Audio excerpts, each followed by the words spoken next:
But what I will say is you want to make sure that your main pace screen is set to lap pace. Okay, so with Garmin's, they are fired at by satellites, okay, and so you want to make sure first of all that in the settings you can set your satellite reading to every second. So it uses up a little bit more battery, but even so your battery life should still be days more than sort of hours. You want it to be picking up every second.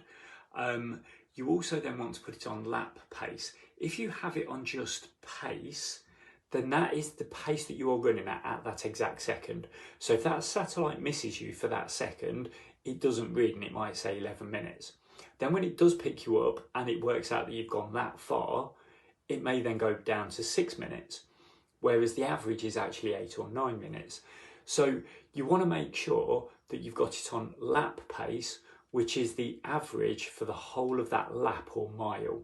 So if you're running a 2-minute rep, okay, it would be the average pace that you're running for that 2 minutes.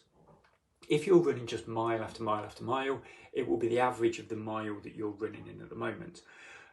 And what happens is that in the first 30 seconds or so, when you've only got 30 seconds of readings, it may be a little bit sketchy and it might be slightly higher or lower than you want it to be, okay?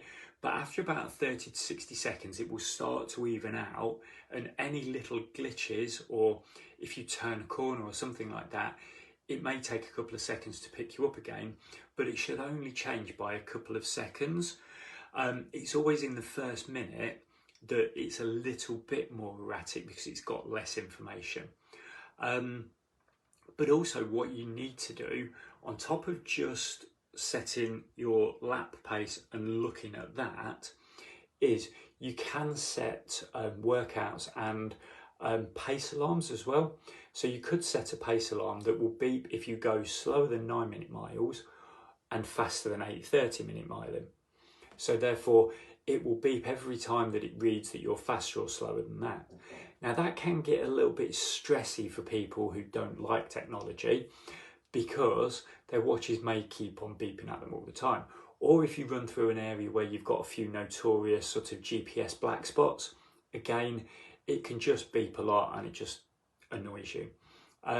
So I would always just set lap pace and look at it every 30 seconds or so as you're running.